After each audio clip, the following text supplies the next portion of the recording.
Salut! Je pense qu'on est tous d'accord pour dire qu'une série sur les vacances en Suisse sans montagne, c'est pas possible. Alors pendant que Guillaume s'amuse à tester la survie en forêt, moi j'ai décidé de me sacrifier pour tester la luxueuse vie des Mayens rénovés.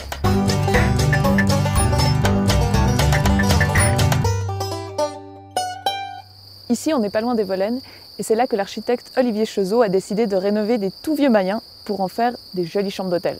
Donc de dehors, ça a tout l'air d'un vieux grenier, mais à l'intérieur, on change d'ambiance.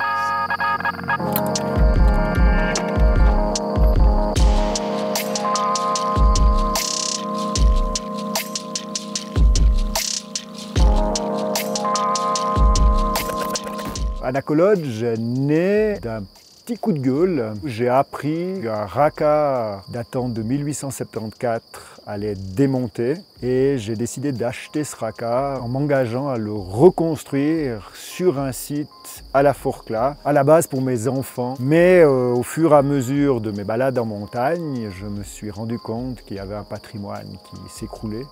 J'habite Sion et j'ai mon atelier d'architecture à Sion. J'ai voté oui à l'Alex Weber. En tant qu'architecte valaisan, voter oui à l'Alex Weber, c'était un peu tenter de scier la branche sur laquelle on est assis, mais j'ai rarement construit de résidence secondaire, car pour moi, le patrimoine, c'est quelque chose qui doit rester. J'ai toujours dit qu'Anna Lodge avait sa place dans une vallée comme le Val d'Airain, le plus au fond possible de la vallée, puisque mon idée, c'était le retour aux sources.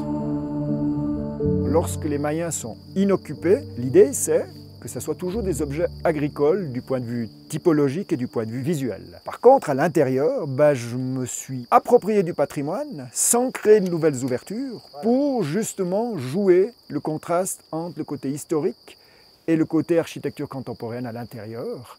Et puis tout ce qui est mobilier et décoration, c'est principalement mon épouse. On a chiné pendant 2 ans. Donc c'est vrai que le mobilier a aussi sa petite histoire, un peu comme les granges écuries.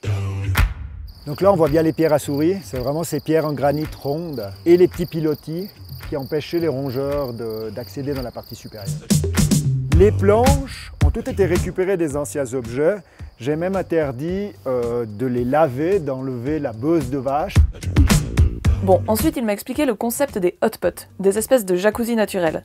Ça, c'est un foyer en inox dans lequel on fait un feu qui chauffe directement l'eau depuis l'intérieur. Mais puisqu'on est en temps de Covid et que je ne peux pas m'y prélasser en bikini, j'ai décidé d'écourter cette séquence. Est-ce que tu arrives à me préparer un panier de petit déjeuner demain matin en plus? Voilà qui est beaucoup plus intéressant. Parce que j'ai une journaliste du Temps qui est là, que pour une nuit, puis la pauvre, si elle n'a pas de petit déjeuner demain matin, elle va garder un mauvais souvenir des Mayens, tu vois. Donc ça, c'est Gusti, l'épicier du village.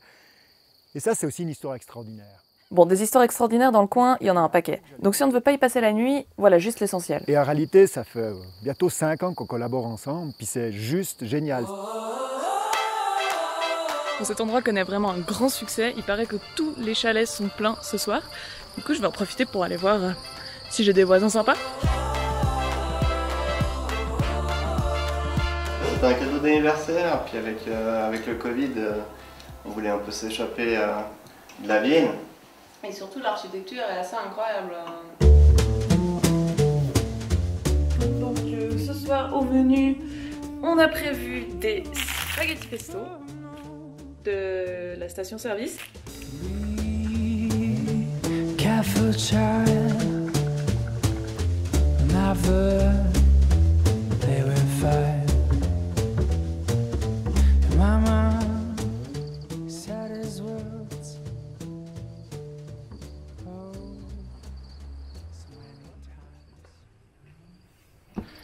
Petit panorama du matin, c'est 9 h, c'est l'heure d'aller chercher le petit-déj. Oh yeah.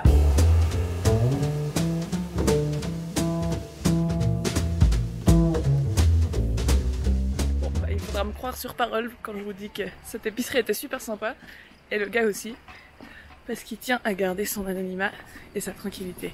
Le matin, c'est aussi l'occasion de rencontrer la femme de ménage, plutôt contente d'avoir pu trouver du travail dans son village, mais qui pense quand même qu'on pourrait en faire plus côté tourisme. Moi, perso, je trouve que c'est bien parce qu'on est resté très typique, mais en même temps, petit chou, il y a un petit truc qui manque, mais peut-être qu'après le tourisme qu'on a ici, c'est ce qu'ils recherchent, et puis dans quelques années, peut-être que c'est ce que tout le monde recherchera aussi de plus en plus.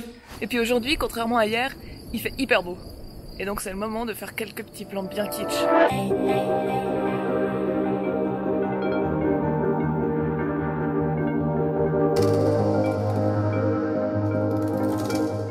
Pour le bilan, j'avoue que ça va être difficile de trouver des inconvénients. Peut-être le fait qu'il ne faut pas espérer faire trop la fête dans le centre-ville de la Forclaz. En revanche, pour ceux qui aiment le calme, c'est l'endroit idéal. Côté financier, si vous préférez le panier fondu aux spaghettis de la station, il faut compter 20 francs par personne, plus 10 francs pour le petit-déj. Quant à la chambre, elle oscille entre 130 et 190 francs pour une nuit, selon le Mayen. Pour 2 personnes, on s'en sort donc entre 190 et 250 francs pour une soirée, et le lendemain matin. Voilà, c'en est fini pour moi de l'expérience au grand-père, et comme une bonne citadine, je m'en vais retrouver ma voiture pour rentrer chez moi et polluer ces jolies montagnes. À bientôt!